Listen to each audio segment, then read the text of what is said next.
Yo, yo, yo. It's 2022. The world may be on the brink of collapse, but Wizards is dumping commander products like there's no tomorrow. And you just want to spice up your deck without breaking the bank. Well, don't worry. Mr. Bard MTG's got you covered with 10 new commander staples that all cost under $5. I just want to go over the criteria for this video. As of filming, all cards we're going to be reviewing are going to be under $5 in cost on TCG Player. Second, all the cards we're going to be reviewing are printed within the last 2 years. I think that's fair to call within the last 2 years recent, but anything 3, 4, or 5 years is starting to get old. And number 3, I personally played with or against these cards and see them in action, and they usually almost always perform beyond my expectations. So that's why they made it to this list. Now that we got all of that out of the way, let's get back to our 10 new and cheap commander staples for 2022. Coming in at number 10. Definitely not Cursed Mirror anymore, because that just got bought out as a $6 to $7 card. Instead, we have Glittering Stockpile. 3 mana red artifact that reads tap, add 1 red mana. Put a stash counter on Glittering Stockpile. It also says tap, sacrifice Glittering Stockpile, add X mana of any one color while X is the number of stash counters on Glittering Stockpile. So, in essence, this kind of reminds me a lot of Coalition Relic, where a lot of the times people use it, they will build it up over the course of a couple turns, and then it'll start paying off in dividends. This one works a little bit differently in the sense that it starts to build up as you tap for mana. You don't have to choose between adding a charge and adding a mana. You do both at the same time, and it has this really big payoff, but you only get to use it once then, and it will sacrifice the Glittering Stockpile. But it's really cool because it kind of gives you the mana you need early. It's a mana rock. It taps like a Chromatic Lantern. It taps like a Commander Sphere. But the late game is when it really shines because it comes out of nowhere. People have played this against me, and I played with it, and you just use it over the course of a couple turns, and suddenly this card can start playing 3, 4 mana cards out of nowhere that you're not expecting, or you can start going for huge cards that are 10, 11, 12 mana that you have no business casting so early. But because you started stacking on this Glittering Stockpile, it created this loop that just says, hey, you got 4, stockpile counters, stash counters around this, get 4 or 5 mana, get ready, go. And there's a lot of synergies that go with this too, because there's artifacts that untap and retap artifacts, so you can start doing this twice a turn with certain cards. It really caught me by surprise because the one time I was playing against it, it was a Corval deck, it was Jund, and he was totally tapped out. I thought he was done, and then he had this Glittering Stockpile. I'm like, oh, it's just 1 mana, don't worry about it. Turns out, with enough counters on it, you can play pretty much any spell you're ready to play at instant speed, so I was caught by surprise. This card's actually pretty impressive in my opinion, and I would look at put this in a couple decks. Coming in at number 9, we have Incarnation Technique. 4 and a black for a sorcery that says simply, mill 5 cards, then return a creature card from your graveyard to the battlefield. It also says Demonstrate, which lets you cast it twice if an opponent also gets to cast it. So just looking over the card itself in terms of what the effects are valued at, we have a lot of cards that mill for about 5 that are worth probably 1 or 2 mana. We also have cards that revive things in the graveyard. The best being, 1 mana, some being 2 mana, and everything else being 3, 4, or 5, Draft Chaff being 5 mana revival spells. But in terms of this card, it is pretty good because it bundles them together in terms of the mill and the revival. So that bundling, I usually like to say that's worth about 1 mana or so, just because you're saving a card by not spending 2 cards on the 2 separate effects. You get both packaged into 1. But the Demonstrate really pushes this crazy over the edge because all of a sudden this card says mill 10, revive 2 if you demonstrate with someone, and guess what? You can just demonstrate the deck that has no good targets for the graveyard. If there's any artifact synergy decks or storm decks or whatnot that just doesn't have a really good target for the graveyard, pick them, bam, now you're milling 10, reviving 2 for 5 mana. That's a pretty awesome discount. In general, I think milling 10 cards in EDH is pretty significant, especially for a lot of decks. I think you're going to hit some pretty insane targets, and I think even the second time around that you demonstrate this, you'll have all the targets from your first time, so you'll have 9 targets to choose from. It really adds up to a lot of value, and I've seen this go off in some Graveyard Shenanigan Rakdos Jund decks. I've just been blown away by what they bring back, and what the other person who demonstrated usually gets is nothing. So it's a pretty blowout card, but I would definitely recommend this. This is a pretty awesome revival spell that is pretty undervalued in my opinion. Coming in at number 8, we have Combat Calligrapher. 3 and a white for a creature bird cleric. That's a 3/3. It says flying. Inklings can't attack you or planeswalkers you control. Whenever a player attacks one of your opponents, that attacking player creates a tap 2/1 white black Inkling creature token flying that's attacking that opponent. So Combat Calligrapher is pretty interesting for a number of reasons. First off, if you're playing Inkling strategies, this is a no-brainer. They can't attack you. It's awesome. But in terms of how this starts to snowball, it starts creating tokens for just about everyone who's attacking. So if you start incentivizing people, or if they're attacking anyway, it's going to create a lot of tokens, and it's going to turn into a lot of damage. So it makes a ton of sense for these go-wide token synergies. There's a lot of like bennies out there that love this kind of card. There's a lot of goad synergies that love this kind of card. I ran into this card, and I was shocked by just how many tokens start pumping out of this thing and start turning into damage. So even aggressive and burn strategies can really use this card, and it's really unfair, it almost feels, because all these people are making tokens that are attacking each other, but none of them attack the source, the creator. So everyone is just slapping each other silly except for you, and you're pretty happy about it when you play this card. Everyone is just gonna start losing their life. Flying 2/1s are hard to stop unless you hold them back, but then you're not gonna get any if you don't attack. It's definitely one of my underdog cards. I think it has a lot of room for growth. I think it has a lot of slots it can fill when it comes to all the different synergies it works with, and I think it just does a lot in terms of how many different permanents it produces. Not many cards produce this many permanents. I think this is kind of exceptional in that regard, so it will find a home. It's just a matter of when and if. Coming in at number 7, it's another white 4-mana card, but this one doesn't just create tokens, it also puts lands on the field. And if you're putting lands on the field in white, you're doing a pretty good job. We have Keeper of the Accord. 3 generic and a white, we have a creature human soldier, that's a 3/4 that reads, beginning of each opponent's end step, if that player controls more creatures, create a 1/1 white soldier, and if they control more lands, you may search your library for basic planes, put on the battlefield tapped, then shuffle. The fact that this triggers every single end step is what makes it insane. I've seen people slap this on the field, and they get 3 planes by their next turn, which is insane in white. So there's a lot of decks out there that don't run green and run white. This is perfect for them. It only takes 1 white pip. As long as you have enough planes to support it in your deck, this will search out cards and catch you up, and it's needed. White has needed these catch-up mechanics for a while, and this is the best one by far. It catches you up on creatures and lands, but just most importantly lands, which white hasn't had in a while. So this is an obvious staple. Absolutely insane how cheap this card is, so pick them up while you can. Coming in at number 6, we have a new black removal spell that really goes above and beyond what all the other black removal spells do. Baleful Mastery. So for 3 and a black, we have an instant that says you may pay 1 of black rather than the spell's mana cost. If you do, the opponent you target with this card will draw a card. It simply says exile target creature or planeswalker. We just got Infernal Grasp, which was already marked by a lot of people as like one of the best removal spells for black in a long time coming, just because it's a generic you pay 2 life, you destroy target creature. And what really separates Baleful Mastery and Infernal Grasp is that they're both non-conditional removal spells. You don't have to jump through any extra hoops, you don't need to have 3.5 health on your commander, and your opponent doesn't have to have a tribal specific or non-tribal specific card or a certain color card in order to be removed. It's just you pay this mana, it gets removed, and in this case there is a cost, but the cost isn't relevant in terms of what you need to have set up in order to play the card. The cost comes after the card's played, which is really, really, really important distinction. This one goes above and beyond. It exiles instead of destroys, which solves a bunch of problems around indestructible and other creatures that are hard to remove, and it also can target planeswalkers.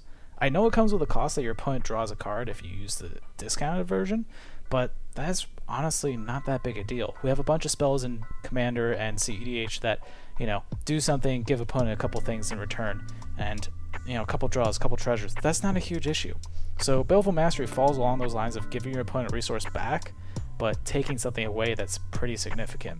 And exile removal is huge. Exile removal in black is pretty sparse. You usually have to pay a premium of 3 to 4 mana, but this does it for 2, and it can target planeswalkers as well. It's flexible. This is an insane card. I honestly put in all my black decks now. It deserves to be there because it is able to remove 9 things out of 10, unless it's a enchantment artifact, but I'm telling you right now, in terms of black removal, this is the best one. This is up there. This is like Feed the Swarm level good. I think it's probably going to be a staple for a long time coming. It's a rare from Strixhaven, so it has the potential to go up. I'd heavily recommend looking into this one. For our number 5 spot, we got my personal favorite, Keen Duelist. For 1 in the black, you get a 2/2 creature human wizard that says at the beginning of your upkeep, you and target opponent each reveal the top card of your library. You each lose life equal to the value of the other card revealed by the other player, and then you both put the cards you revealed into your hand. Honestly, this is like my Bob, but for political purposes. I love it. It gives me a draw every turn, it's gonna burn someone a little bit, and I get to use it politically. You know, if we're behind and someone's arch enemy, I'm gonna start looking at my homie and be like, hey, you wanna take a card? And we both draw a card and we both try to find it out. You know, if someone's low on life, I can start using this and try to get them low enough that we can knock them out. And I honestly view this as just very flexible. Even it being a human wizard at 2/2 is pretty amazing on the surface just for a lot of different synergies. And I don't view giving an opponent 1 card each turn that bad, at least on my upkeep, you know. I think that in terms of the parity, you're going to get a card every turn guaranteed, and you could disperse the cards that you give out, you know, 1 per opponent. You know, over the course of 3 turns, you'll get 3 cards and each of your opponents gets 1 card. That's not that bad. And I think this coming down as early as turn 2 really impacts a lot of games. So I think that you get this in an opening hand, you start to draw extra cards, you know, 2-3 cards. It's like a Phyrexian Arena on another Bob, you know. If you're playing big creature decks or big CMC spells, it's all the more of a win, you know. Then you start hitting for a chunk. So I run this in like some of my big battlecruiser style decks, and this is just a highlight because every turn you're trying to hit for a truckload, and you're getting a free card out of it too. You could target the player with like the smallest spells and usually the cantrips, and it's like, oh, I'll take 1 or 2 damage, and a third of people's decks are also lands. So, you know, third of the time, no one's taking damage from it. So it's honestly a lot better than I thought. Taking the number 4 slot, we've got Druid Purification. For 3 in the green, you can summon a 2/3 human druid that reads, when Druid Purification enters the battlefield, starting with you, each player may choose an artifact or enchantment you don't control. Destroy each permanent chosen this way. So, in terms of our standard enchantment artifact removal, we usually go 1 for 1, which is good. You know, you get rid of the thing that's causing you problems, but this one goes over the top and starts removing more than that. It gets at least like 2, 3, sometimes even 4 things that are all causing problems for you and the table. And it incentivizes everyone to talk, you know. You start talking to people and say, hey, you know, we're working together, we need these things gone. You know, everyone gets involved. They start talking about what they do and don't like about the current board state, you know, what they want to remove, and usually there's an arch enemy that you're trying to take stuff away from, or that there's a stacks deck. You blow them out of the water with this. It really helps the table. It really helps you if you need enchantment removal. I personally run this over like Cross and Grit for 1 more mana because this goes and +3s me compared to my opponents. And usually it takes out 1 per opponent. You know, take out someone's Soul Ring, take out someone's, you know, Sylvan Library, this, that, and the other. You take out a bunch of core cards, and all of your stuff's safe because they can't target you. It says in the card. It really does an amazing job in artifact and enchantment removal. I know green is known for that well, but the fact that it goes +3 or 4 on how many different things it hits is absolutely insane. And it brings everyone together. It has everyone talking. It's a fun party. Anything that, you know, involves each player or multiple players is a fun card for me. I enjoy those kinds of cards because, you know, usually when I'm watching someone else do the other turn and they bring me to do something, like, oh cool, I'm doing something on your turn and it's, you know, wasn't expecting, this is fun. So I definitely think Druid Purification has a slot in a lot of decks, and I think it honestly is worth its $3 to $4 that it's currently on TCG Player, if not even more, just because it does work. Alright, now we're starting to get serious. We're at top 3, and for our number 3 slot we have Culling Ritual. This is 2 in black-green, so this is Golgari, and it's a sorcery that reads, destroy each non-land permanent with mana value 2 or less. Add black or green for each permanent destroyed this way. So this is a staple in all my Golgari decks. It's an absolute blowout of card. Most people are running Soul Rings, most people are running Utopia Sprawls, this, that, and the other. They want to get their ramp on, their artifacts, and it absolutely decimates everyone's ramp and then jumps you ahead and gives you so much mana. I've played this card and gotten anywhere from paying it back at 4 mana to getting 10 mana and playing a Kozilek on like turn 4, which is absolutely insane. This card enables so much shenanigans, and it hits non-land permanents. It doesn't hit just artifacts, it doesn't just hit enchantments or lands or creatures. I run mana dorks with this because I can tap them and it'll destroy my own things, it'll give me mana for my own things. It is absolutely insane how much mana duration this card gives, and I will say that this card will be a staple for a long time coming. It is basically the Dockside Extortionist for Golgari. I'm going to call it that because it generates that much mana. I know it's turn 4, and I know it's sorcery speed, but if this goes off, it's a blowout. It's a blowout almost every time. There's never been a time I've had this go off and it not be a blowout. Alright, and our runner-up for our top 10. Number 2, we have an offer you can't refuse. For 1 blue, we have an instant that reads counter target non-creature spell. Its controller creates 2 treasure tokens. So yeah, this is basically Swan Song. Instead of getting a 2/2, you get 2 treasure tokens. And I'm not gonna lie, this card is a $1 uncommon from Treats and New Capenna, and it deserves to be more, because this is CDH level. 1 blue mana is not hard to hold up in a lot of decks, and giving 2 treasures isn't the worst thing in the world, especially, card draw is probably more valuable than 2 mana, at least in my opinion, unless it's early enough in the game. I think this card really slaps people down, especially late game, where you're expected to be able to combo off, and for 1 mana you're countering someone's strategy or countering someone's win con. I think this is pretty huge, especially at 1 blue mana. I think that's the big distinction. If this was anything else, if this was 1 generic and a blue, it wouldn't even be in the same class. But the fact that this is so cheap, it's an instant, it's a counter spell, Swan Song's good for a reason. This is just Swan Song, but with treasures. It's a little bit worse. It's just slightly, ever so slightly worse. But when I tell you, you can run Swan Song and this, it's so much better. It's not worse. I promise it's not worse. So this is number 2, easily.